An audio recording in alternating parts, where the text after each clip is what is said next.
नमस्कार दोस्तों। IT sector के अंदर एक बहुत बड़ी गिरावट देखने को मिल रही है और बहुत सारे लोग ये कह रहे हैं कि आईटी सेक्टर में इन्वेस्टमेंट करने का सही समय है, आपको इन्वेस्टमेंट कर देना चाहिए। विप्रो जैसे स्टॉक बहुत तेजी से नीचे गिर रहे हैं और इनके अंदर अब इन्वेस्टमेंट करने का सही मौका है। तो क्या मेरा व्यू भी यही है कि आपको इन्वेस्टमेंट कर देना चाहिए आईटी सेक्टर के अंदर?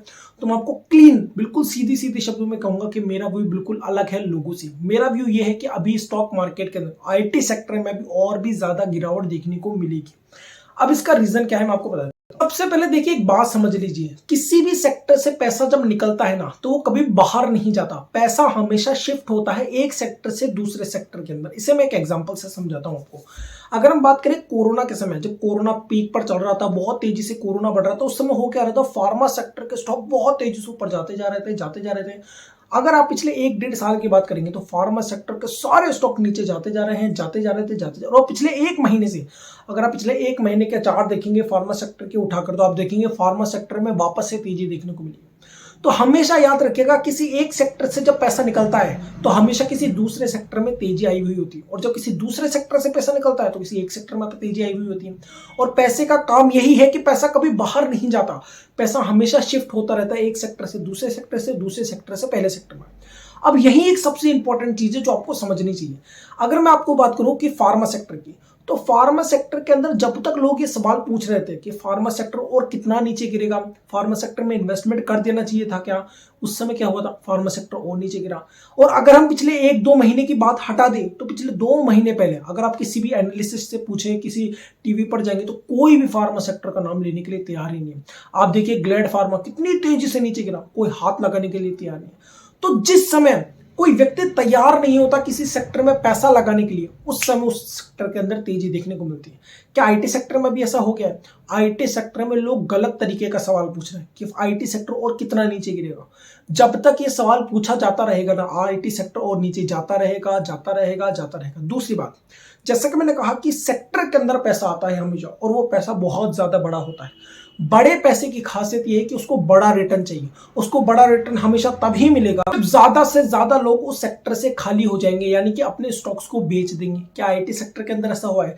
जिन लोगों ने होल्ड कर रखा था, पूछिए अपने आप से कि जिन्होंने होल्ड कर रखा था, या फिर अगर मैंने होल्ड करा हुआ था, तो क्या अभी ऐसी स्थिति आ गई है आईटी सेक्टर के अंदर या उन स्टॉक्स के अंदर कि मैं अपनी पोजीशंस को काट दूं? ज्यादातर लोग, इंडिया में ज्यादातर लोग एडजस्ट करते हैं, फिर उसमें और एडजस्टमेंट करते हैं, फिर उसमें और एवरेजिंग करते हैं। तो क्या आपको लगता है कि अभी ऐसी स्थिति आ गई है जहां पर लोग अपनी पोजीशंस को काट देंगे? मुझे लगता है कि अभी वो स्थिति नहीं बनी है जिसके अंदर लोग अपनी पोजीशंस को काट दे, आईटी सेक्टर के खरीदे हुए स्टॉक्स को काटना शुरू कर दे। फिर आपके दिमाग में क्वेश्चन आएगा कि यार फिर भी ये क्वेश्चन तो बनता ही ना कि आईटी सेक्टर और कितना नीचे गिरेगा, हम पहचानेंगे कैसे इस चीज को? और दूसरा, क्या हम इस मौके का भी फायदा ना उठाए? यहां मैं आपको एक बहुत इंपॉर्टेंट चीज बताता हूं, उसको समझ लीजिएगा। 2 पॉइंट बता रहा हूं, उसको समझने के बाद आप डिसाइड कीजिएगा आपको इन्वेस्टमेंट करना है आईटी सेक्टर में या नहीं करना। सबसे पहले है कि आप पहचान कैसे करेंगे आईटी सेक्टर में इन्वेस्टमेंट करना है। जिस समय लोगों के सवाल बदलना शुरू हो जाए, सवाल क्या होगा कि यार आईटी सेक्टर से मैंने तो अपना पैसा निकाल लिया है, या ज्यादातर लोगों ने अपना पैसा निकाल लिया, आईटी सेक्टर से लोगों को बहुत ज्यादा नुकसान हो चुका है, या फिर जहां पर आकर लोगों की उम्मीदें खत्म हो जाए, जैसे भी फार्मा सेक्टर के अंदर हो रहा था कि भाई आईटी सेक्टर तो अब ऊपर नहीं जाएगा, लगभग 1-1.5 साल 2 साल तक अभी इस तरह के परफॉर्म करेगा। जब लोगों के सवाल बदल जाएंगे ना, समझ लीजिएगा कि लोग वहां से खाली होना शुरू हो चुके हैं। फिर अब बहुत कम लोग ऐसे बचे हैं जो आईटी सेक्टर के अंदर बचे हुए हैं, जिनका एनालिसिस ज्यादा है या फिर जिनका वैल्यू ज्यादा है, यानी कि जिनका ज्यादा पैसा लगा हुआ है, जिनका एडजस्ट भी हो चुका है, उसके बाद भी उनको ज्यादा दिक्कत वाली बात नहीं। वो लोग केवल वहां बचेंगे और उसके बाद आईटी सेक्टर के अंदर तेजी देखने को मिलेगी।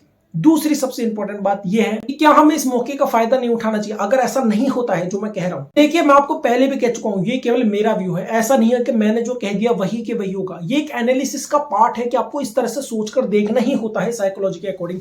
और हाँ, आप देख लीजिए, साइकोलॉजी हमेशा इसी तरह से काम करती है। किसी भी सेक्टर में पैसा तब तक नहीं आता दोबारा जब तक कि वो सेक्टर खाली ना हो जाए, जब तक कि लोग वहां से निकल ना जाए पूरी तरह से।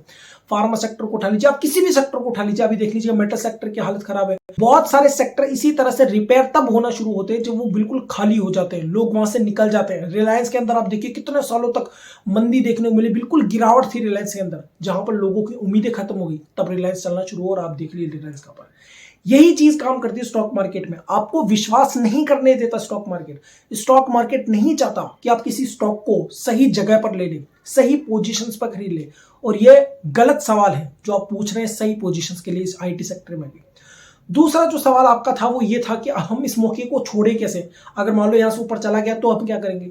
तो यहां पर एक चीज सबसे इंपॉर्टेंट है, वो है आपका डिसिप्लिन। एग्जांपल के लिए मान के चलो कि आईटी का कोई स्टॉक है ABC और उसका प्राइस है 1000 रुपए, अभी वो गिर गिर कर 500 रुपए पर आ चुका है। अब आप कहेंगे 50% डिस्काउंट पे है, चार्ट भी ठीक है, जब हम वीकली चार्ट देखते हैं तो जो भी चीज आपको दिखाई देगी, और अब आपके एनालिसिस से आपको लगता है कि यार ये मुझे लगता है कि अब ये स्टॉक और नीचे नहीं जाएगा, आप उसको खरीद लीजिए, लेकिन उस जगह का स्टॉप लॉस पक्का कर लीजिए। यानी कि अब अगर वो स्टॉक घूमकर नीचे आता है तो आपको उस जगह पर किसी भी हालत के अंदर काट देना है उस स्टॉक को। ये होना चाहिए अभी आपका डिसिप्लिन। अगर आप यहां पर फोकस, यहां पर मजा लेना चाहते हैं उस राइड का, यहां पर अगर आप ये अपॉर्चुनिटी को गेन करना चाहते हैं, तो ये डिसिप्लिन आपका बहुत ज्यादा जरूरी है। मैं बताता हूं क्यों। क्योंकि अगर मान लीजिए ये स्टॉक 500 रुपए का था, आपने यहां पर खरीदा, ये स्टॉक 550 पे गया और घूम के वापस नीचे आ जाता है, तो आप 500 पे काट के बाहर निकल जाओगे, आपको कोई नुकसान नहीं होगा।